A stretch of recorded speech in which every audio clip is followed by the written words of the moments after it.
পর্দার ব্যাপারে এক চুল পরিমাণ ছাড় দেন নাই নিজের স্ত্রীদেরকে। আলেমদের দায়িত্ব হচ্ছে আল্লাহর নবীর এই সমস্ত হাদিসগুলো সমাজে প্রচার করা।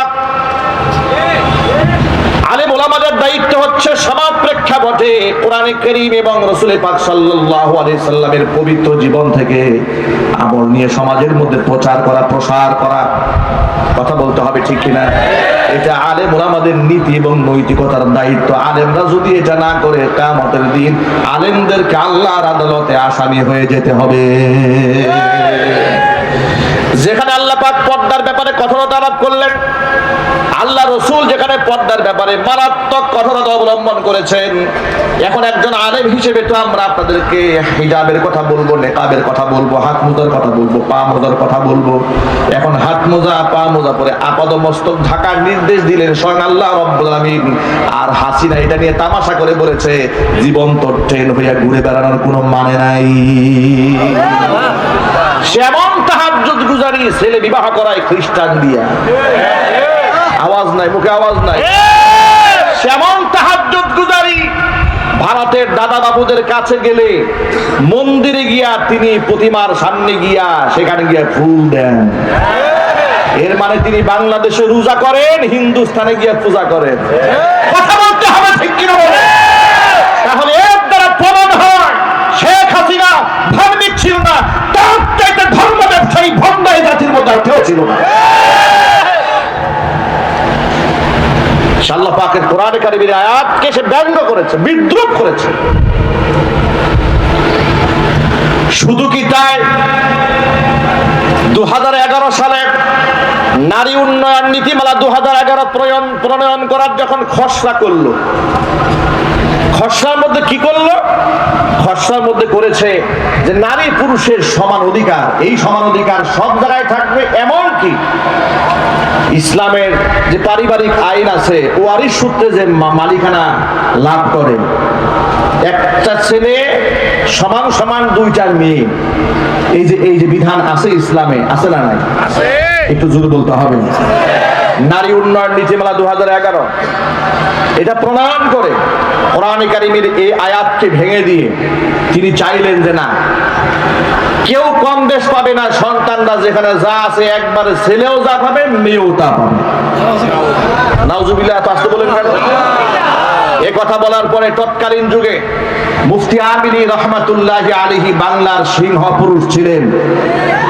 তিনি পেট পূজারী আলেম ছিলেন না, ধান্দাবাজ আলেম ছিলেন না। বাংলাদেশে আমরা এমন আলেমদেরকে দেখেছি ইসলামের জন্য, কোরআনের জন্য জেল খাটে, জরিমানা দেয়। আবার এমন আলেমকে দেখেছি ওই সমস্ত জাহেল বাতিল জালেমদের সাথে গলায় গলায় পীড়িত। এই ভণ্ড মৌলবীগুলা সমাজে আছে না নাই?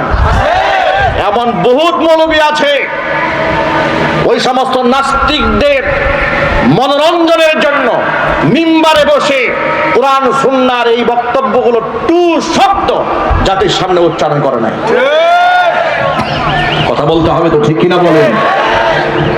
নারী উন্নয়ন নীতিমালা 2011 এটা যখন খসড়া করা হয়েছিল, তৎকালীন যুগের সিংহ পুরুষ মুফতি আমিনী রহমাতুল্লাহি আলাইহি, আল্লাহ পাক তার বেহেশতের মধ্যে সর্বোচ্চ সম্মান আল্লাহ পাক তাকে দান করেন। এই সিংহ পুরুষ গর্জে উঠলেন, তিনি বললেন না, এই আইন বাস্তবায়ন করতে দেওয়া হবে না। তিনি তো কাউকে তুয়াক্কা করে কথা বলতেন না, কারণ তিনি তো তেলবাজ আলেম ছিলেন না। ঠিক ওই সময় আমি জুমার খুতবা দেই কাদের মার্কেট বাজার মসজিদে, যেখানে ফরিদউদ্দিন রহমানী বর্তমানে নামাজ পড়াচ্ছেন। আমি তখন ওই মসজিদের খতিব। এটা নিয়ে গোটা বাংলাদেশে তোলপাড় শুরু হয়ে গেল। মুফতি আমিনী রহমাতুল্লাহি আলাইহি তখন বললেন কোরআন শরীফের আয়াত দিয়া যে আল্লাহ রাব্বুল আলামিন সূরা নিসার 11 নম্বর আয়াতে বলেছেন, ইউসিকুমুল্লাহু ফি আওলাদিকুম লিযযাকারি মিসলু হাযযিল উনসায়াইন। তিনি বললেন, আল্লাহ পাক বলেছেন, আল্লাহর নির্দেশ তোমাদের সন্তানদের মিরাস সম্পদ বন্টন করার ক্ষেত্রে লিযযাকারি মিসলু হাযযিল উনসায়াইন, একটা পুরুষ পাবে দুই নারীর সমান। সুবহানাল্লাহ। এই কথার ব্যাখ্যা আপনাদের বুঝাতে হলে, একটু বুঝতে হলে একটু ব্যাখ্যা করে বলতে হবে, তাহলে আপনারা খুব সহজে বুঝবেন। আচ্ছা, নারীরা যা পাবে একটা ছেলে তার দ্বিগুণ পাবে, এটা করে কি আল্লাহ পাক নারীদের উপর জুলুম করেছেন? একটু জোরে বলতে হবে। এটা ভাঙায় দেওয়ার জন্য বলি, এক ভদ্রলোকে দুটা ছেলে আছে, বুঝাবার জন্য বলি। তো বড় ছেলেকে বাজারে পাঠাচ্ছে, সাথে ছোট ছেলেটাও যাচ্ছে। বড় ছেলের হাতে 1000 টাকার নোট দিয়া বাজারে পাঠিয়ে দেওয়ার সময় বাবা বলল, তুমি মাছ আনবা, তরি তরকারি আনবা, এই আনবা সেই আনবা, মোটামুটি 8 থেকে 900 টাকার একটা বাজার ধরাই দিয়েছে, তালিকা ধরে দিয়েছে। আর ছোট্ট ছেলে সেও সাথে গেছে, শুধু মনস্তুষ্টির জন্য তার হাতে 500 টাকা দিয়েছে, কিন্তু ওর হাতে বাজারে কোনো স্লিপ নাই, বাজার করার কোনো দায়িত্ব নেই। আপনারা কি মনে করেছেন এখানে বেশি দিয়েছে কাকে, বড় ছেলে কিনা ছোট ছেলে কিনা? কেন 500 টাকা পাওয়ার পরেও বেশি? কারণ ওর খরচের কোনো খাত নাই। আর তাকে 1000 টাকা দেওয়ার পরেও তাকে জেতানো হয় নাই, কারণ তাকে কান্দে বাজার উঠাই দেওয়া হয়েছে। কথা বলতে হবে, ঠিক কিনা বলে? এখন আপনারা বলেন, এখানে কি পিতা ছোট ছেলের উপর জুলুম করেছে? 500 টাকা দিয়ে কি জুলুম করেছে? এই সহজ উদাহরণটা যদি বুঝে থাকে, এবার নারী আর পুরুষের ব্যবধানটা একটু বুঝুন। ইসলামী শরীয়তে একটা পুরুষ যখন সে বালেগ হয়ে যায়, পিতার উপর তার কোনো দায়িত্ব থাকে না। একটা ছেলে যখন বালেগ হয়ে যায়, তার উপর তার বাবা কিংবা মায়ের দায়িত্ব, ফরজ দায়িত্ব থাকে না, যে তাকে খাওয়াতে হবে, পড়াতে হবে, ভরণ পোষণ দিতে হবে। ফরজ দায়িত্বের হুকুম রহিত হয়ে যায়। এবার সে নিজের দায়িত্ব নিজের কাঁধে 1 নাম্বার দেখে লক্ষ্য করেন। 2 নাম্বার হলো সে বিবাহ করতে যাবে, মহারণা দেওয়ার দায়িত্ব, কিন্তু তার নিজের বউয়ের মহারণা দেওয়ার কোনো দায়িত্ব নাই। কথা বলতে হবে, ঠিক কিনা? এর মানে হচ্ছে যত বাজার আছে সব খরচ কার উপরে? পুরুষের উপরে। কার উপরে যেন বলে? পুরুষের উপরে। কিন্তু নারীকে যা দেওয়া হয়েছে, সে বাবার কাছ থেকে পেয়েছে, ভাইয়ের কাছ থেকে পেয়েছে, ছেলের কাছ থেকে পেয়েছে, যা পেয়েছে পুরোটাই পুঞ্জীভূত, খরচের কোনো খাত নাই। তার চিকিৎসার প্রয়োজন, স্বামী তার চিকিৎসা কাজ বহন করবে। যখন সে স্বামীর ঘরে যায় নাই, বাবার ঘরে আছে, বাবা এই নারীর দায়িত্ব পালন করবে, বালেগা হওয়া পর্যন্ত শুধু নয়, একেবারে বিবাহ শাদী দেওয়ার আগ পর্যন্ত। আল্লাহু আকবার বলে। এর মানে হচ্ছে আল্লাহ রাব্বুল আমিন বাহ্যিক দৃষ্টিতে আপনাদের কাছে এখানে মনে হলো যে পুরুষদেরকে আল্লাহ দ্বিগুণ দিয়েছেন, কিন্তু খরচ দিয়েছেন 3 গুণ। সুবহানাল্লাহ বলবেন না? খরচ দিয়েছে কয় গুণ? নারীকে 1 গুণ দিয়ে পুরোটা রিজার্ভ দিয়ে দিয়েছে, সম্মান রক্ষা করা হয়েছে। এত সুন্দর ইনসাফ ভিত্তিক আল্লাহ পাক আইন দেওয়ার পরে সে বলল যে না, এগুলা চলবে না, নারীও যা পাবে পুরুষও তাই পাবে, সকল ক্ষেত্রে নারীরা সমান হয়ে যাবে। প্রিয় ভাইরা, এক বাক্যে জবাব দিয়ে বলেন, নারী আর পুরুষ কি কোনোদিন সমান হতে পারবে? জবাবটাকে ইমানদারের মতো বলেন তো। নারী পুরুষ কি কোনোদিন সমান হতে পারে? নারী পুরুষ কেমনে সমান হবে? পুরুষ আর পুরুষই তো সমান হয় না। বাবা আর ছেলে কোনোদিন সমান হয় না, বলেন। বড় ভাই ছোট ভাই কোনোদিন সমান হয় না, উস্তাদ আর ছাত্র কোনোদিন সমান হয় না। তাহলে পুরুষই তো পুরুষের সমান হতে পারে না, নারী পুরুষ কেমনে সমান হবে? এগুলা ভণ্ডামি স্লোগান। এই সমস্ত কথা বলে বলে তারা বোরকার বিরোধিতা করে, পর্দার বিরোধিতা করে, সমান অধিকারের নামে নারীদেরকে দাসী বাদী বানায়া রাখতে চায়। প্রমাণ লক্ষ্য করেন। তাহলে এই আয়াত সরাসরি আল্লাহ পাক বিধান দেওয়ার পরে যখন তারা নারী পুরুষের সমান অধিকার বানাতে চেয়েছেন 2011 সালে, মুফতি আমিনী রহমাতুল্লাহি আলাইহি যখন প্রতিবাদ জানালেন, মুফতি আমিনী রহমাতুল্লাহি আলাইহির বক্তব্যকে ব্যঙ্গ করে তৎকালীন যুগের সৈয়দা শাহ হাসিনা বলেছিল, কোরআন শরীফের সূরা নিসার আয়াত কি শুধু মুফতি আমিনী একাই পড়ে, আমরা পড়ি না?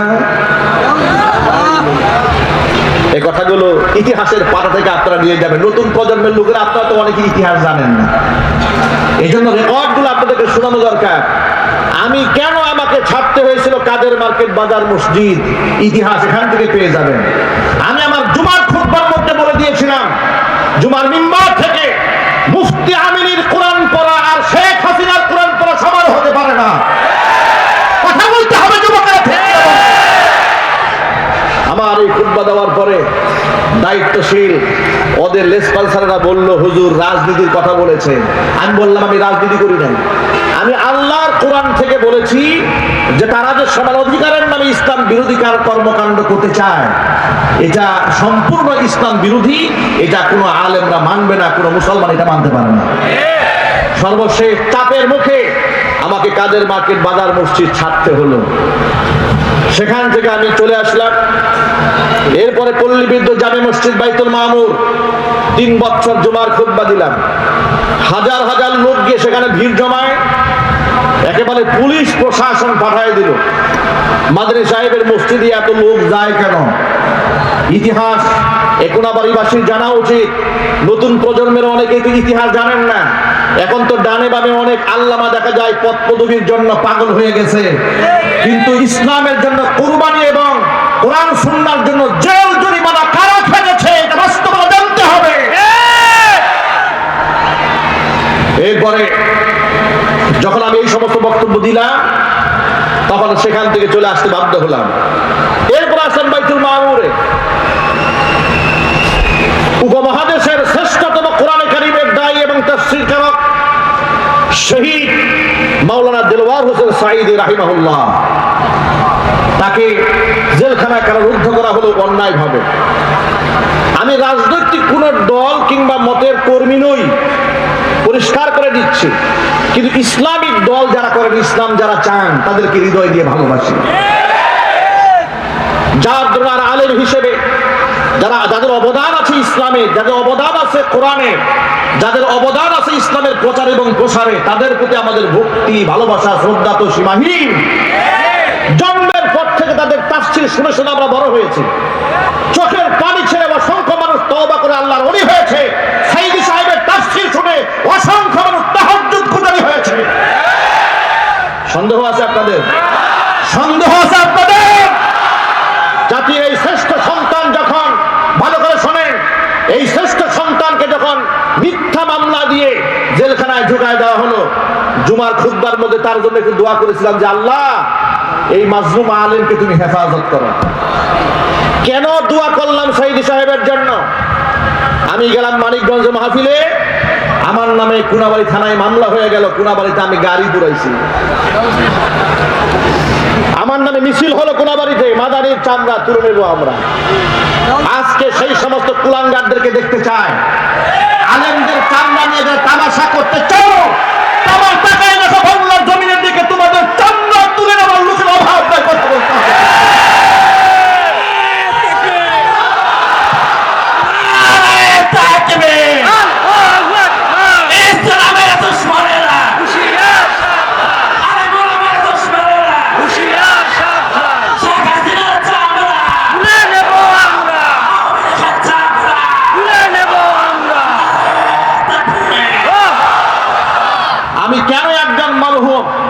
কেন একজন মাজলুম আলেমের জন্য দোয়া করেছি? এটা ছিল আমার অপরাধ। এই ভর মজলিসে আলেমদের সামনে দিয়ে সাক্ষ্য রেখে বলছি, রাজনৈতিক দলের নেতা কিংবা কর্মী আমি ছিলাম না, আজও নই, কিন্তু ইসলামিক দল যারা করে হৃদয় দিয়ে ভালোবাসি, হিতাকাঙ্ক্ষী তাদের। কারণ আমরাও চাই এদেশে ইসলাম দিয়ে সংসদ চলুক, বিচার ফয়সালা কোরআন দিয়ে হোক। এটা আপনারা চান না? কারা কারা চান? দুহাত দেখতে চায়।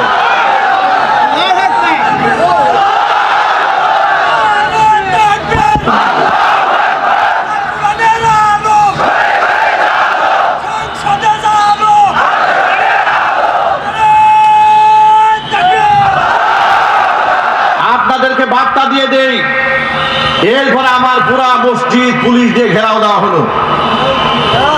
আমাকে মসজিদের এখানে অনেক প্রেজেন্ট মুসল্লি আছেন যারা সেদিন ছিলেন, স্টেজে অনেক আলেম ওলামারা আছেন, সেই মসজিদ কমিটির সদস্যরাও এখানে আছেন। এরপরে সেখানে বলা হলো যা মাদানী সাহেবকে বাহিরে আসতে বলেন। মুসল্লিরা বলল কেন বাহিরে যাবেন? প্রশাসনের কোনো কথা থাকলে মসজিদের ভিতরে গিয়ে বলুন।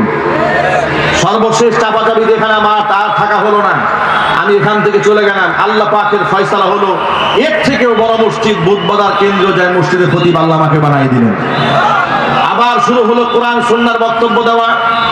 এই বক্তব্যের ব্যাপারে কোনো আপোষ না করার কারণে হঠাৎ করে তারা মিথ্যা মামলায় আমাকে ফাঁসিয়ে এরপর আমাকে কারারুদ্ধ করে দিল। জিজ্ঞেস করলাম কেন, কি হয়েছে? বলে সব হচ্ছে উপরের নির্দেশ। আমরা বলি তোমরা উপরের নির্দেশ বলতে মদখোর জেনাকার লম্পটদেরকেই বুঝাও। একটু জুড়ে বলতে হবে, ঠিক কিনা? ওদের উপরে যারা থাকে ওরা যে লম্পট বদমাশ, আপনাদের সন্দেহ আছে? চিল্লাই বলতে হবে, সন্দেহ আছে? আমি খতিয়ান নাম্বার বলতে পারবো, ওদের চরিত্রের কোনো বালাই নাই। আমি গাজীপুরেও দেখেছি এদের ভিডিও ক্লিপ, এদের ওখানে যখন মিডিয়াতে প্রচার হয়েছে তখন তারা বড় বড় নেতা হয়ে গিয়েছে। মনে রাখবা, তোমরা মদখোর জেনাকার লম্পটদের কথায় যদি উপরের মহলের নির্দেশ বলে জমিনের মধ্যে জুলুম করতে পারো, তাহলে এর থেকে উপরে আল্লাহর নির্দেশে ফাঁসির মঞ্চে উঠতে রাজি আছি, বাতিলের সামনে আপোষ করতে রাজি নই।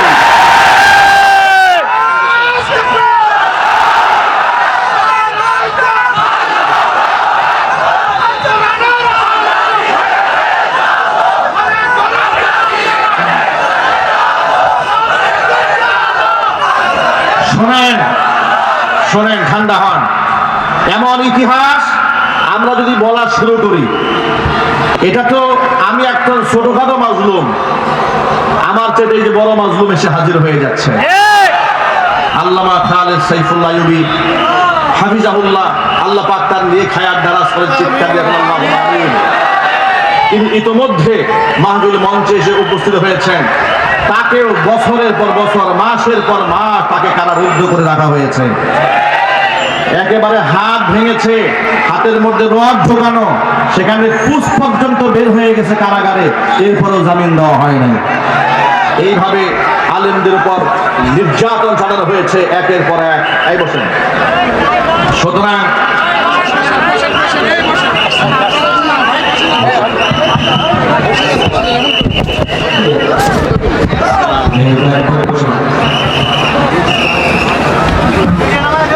বসেন, বসে পড়েন। হুজুর অবশ্যই মূল্যবান কথাবার্তা বলবেন। হুজুরের কথা হুজুর বলতে পারবেন না, আমি কিছু বলি, কথা বলবেন। আপনারা কি বেশি বিরক্ত হচ্ছেন? কষ্ট কি বেশি লাগতেছে? লোকেরা ভালো করে শোনেন, ভালো করে শোনেন। এরপরে এইভাবে তারা একের পর এক কোরআন সুন্নাহ বিরোধী কার্যক্রম চালাতে শুরু করলো। আলেম ওলামাদের ব্ল্যাক লিস্ট তৈরি করলো গোটা বাংলাদেশে। নাস্তিকদের মাধ্যমে আলেমদের ব্ল্যাক লিস্ট তৈরি করলো। দেশের শীর্ষস্থানীয় 116 জন স্বনামধন্য আলেমদের নামে তালিকা তৈরি করলো সাবেক বিচারপতি কালা মালিকের মাধ্যমে। একটু জোরে বলতে হবে। বিচারপতি কালা মালিকের মাধ্যমে আলেমদের নামে তালিকা বানিয়ে দুদকে জমা দেওয়া হলো। যেই সমস্ত আলেমদের সম্পদ খতায় দেওয়া হোক, দেখা হোক। আচ্ছা প্রিয় ভাইরা, আপনারা এক বাক্যে বলেন, আলেমরা এত নির্যাতিত, নিপীড়িত, মাজলুম এই মাটিতে হয়েছে, আলেমরা কি দেশ ছেড়ে পালিয়ে গেছে? আর একটু জোরে বলতে হবে, দেশ ছাড়া পালিয়ে গেছে। কারণ আলেমরা দেশকে ভালোবাসে, আলেমরা ইমানদার, তাদের মধ্যে সৎ সাহস আছে, যা আমাদের তদন্ত করলে বেশি দূর তোমরা যেতে পারবা না। কিন্তু ওরা কেন পালিয়েছে জানেন?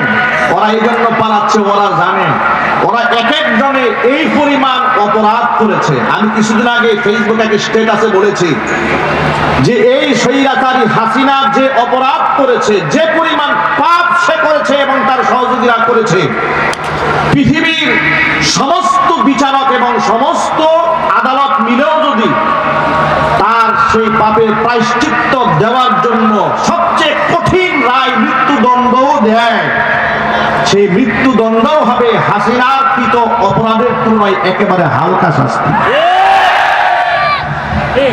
আমি কি ভুল বলেছি? আরো জোরে বলে।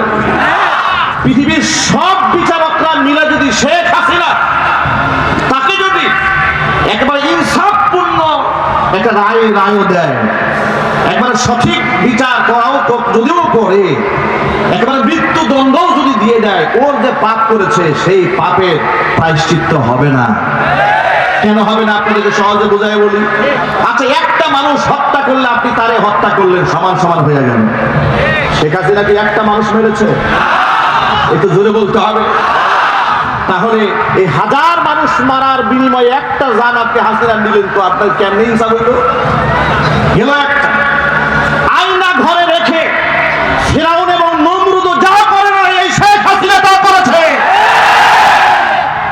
মানুষ কেমন পাশবিক নির্যাতন করেছে। এক একজনের বক্তব্য শুনলে যাদের সাথে রক্তের কোনো কানেকশন নাই, শুধু কথা শুনলে চোখ থেকে অঝরে পানি ঝরতে থাকে।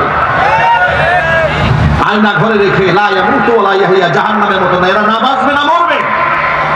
এদেরকে মারাও হয় না, বাঁচিয়েও রাখা হয় না, এমন নিদারুণ কষ্ট দিয়েছে। এই পাপের শাস্তি আপনি কেমনে দেবেন?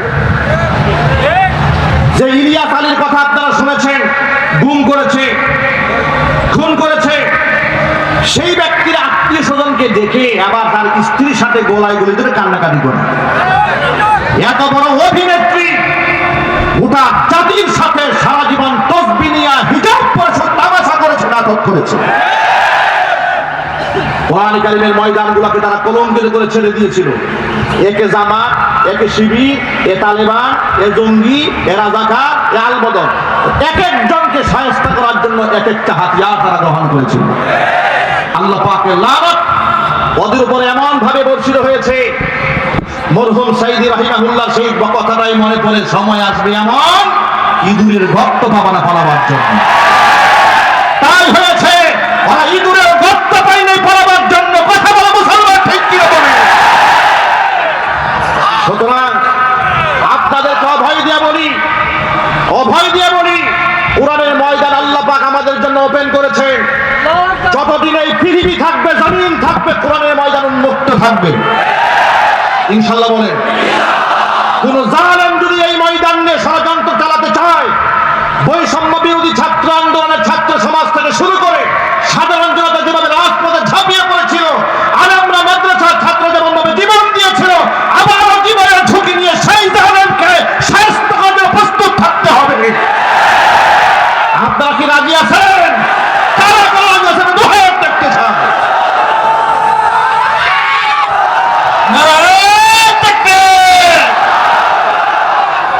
প্রিয় ভাইরা, আগামীর বাংলাদেশ ইসলামের দিকে যাচ্ছে ইনশাআল্লাহ। আপনাদেরকে ছোট্ট একটা আভাস দেই, আমরা মাঠে ময়দানের লোক, মানুষের চোখের ভাষা আলহামদুলিল্লাহ আমরা বুঝি। মানুষ মুখে না বললেও তাদের কথা আমরা মোটামুটি আন্দাজ করতে পারি। টেকনাফ থেকে তেতুলিয়া, রূপসা থেকে পাথুরিয়া পর্যন্ত দৌড়ে এদেশের মানুষের হৃদয়ের ভাষা যতটুকু বুঝতে সক্ষম হয়েছি, তারা এই দেশে আর কোনো তন্ত্র মন্ত্র দেখতে চাচ্ছে না। তারা এখন খেলাফত দেখতে চাচ্ছে, কোরআনের রাজ এ মাটির মধ্যে তারা দেখতে চাচ্ছে। চাঁদাবাজ যাবে, চাঁদাবাজ আসবে, মাস্তান যাবে, মাস্তান আসবে। এই ধরনের শাসন ব্যবস্থা এই দেশের মানুষ আর দেখতে চায় না। আর কোন জেলাকার লম্পটের পেছনে দেশের মানুষ দৌড়াবে না, কোন সুদখোরের পেছনে দৌড়াবে না, ঘুষখোরের পেছনে দৌড়াবে না। যারা ফ্যাক্টরি দখল করে, হল দখল করে, টেন্ডারবাজি করে, চাঁদাবাজি করে, এদের পেছনে মুসলমান আর দৌড়াবে না। আলেমদের নেতৃত্বে আল্লাহর কোরআনের রাজ কায়েম করতে প্রস্তুত কারা কারা আছেন? দুহাত দেখতে চাই।